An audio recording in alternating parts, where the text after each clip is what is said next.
Dans cette vidéo, nous verrons comment gérer les cours flexibles aux cours particuliers sur un AF.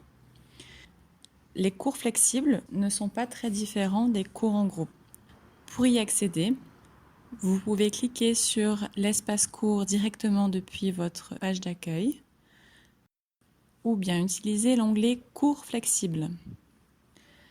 À partir de cet onglet, vous arrivez sur une page dans laquelle vous pouvez sélectionner les cours flexibles que vous faites ou que vous avez assurés dans le passé en choisissant l'année correspondante dans le menu déroulant.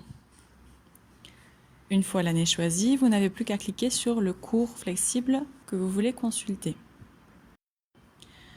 L'espace cours des cours flexibles est le même que l'espace cours des cours en groupe.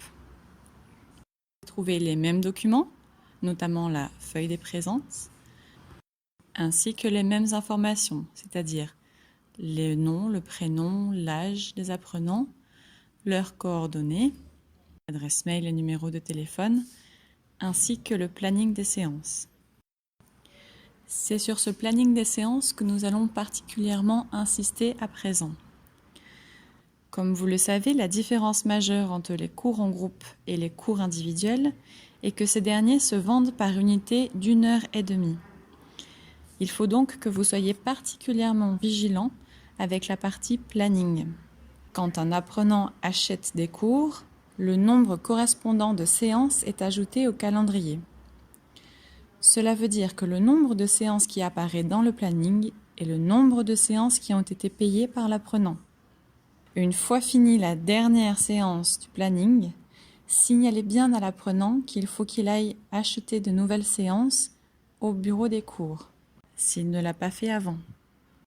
Si vous choisissez de donner un cours qui n'apparaît pas sur le planning, vous courez le risque de ne pas être rémunéré pour ces heures.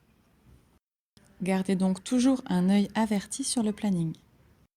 Une deuxième différence entre les cours en groupe et les cours individuels est le report des séances, qui arrive beaucoup plus fréquemment. Pour rappel, un cours n'est reporté que si l'apprenant vous prévient avec suffisamment d'avance. Dans le cas contraire, le cours est considéré comme fait, même si votre apprenant n'était pas là. C'est la même chose en cas d'absence. Vous devez éditer la présence en cochant la case « Aucun étudiant présent ». Pour reporter une séance, il vous suffit juste de vous rendre sur l'espace de cette séance et de faire les modifications nécessaires. Le jour, l'heure, la durée.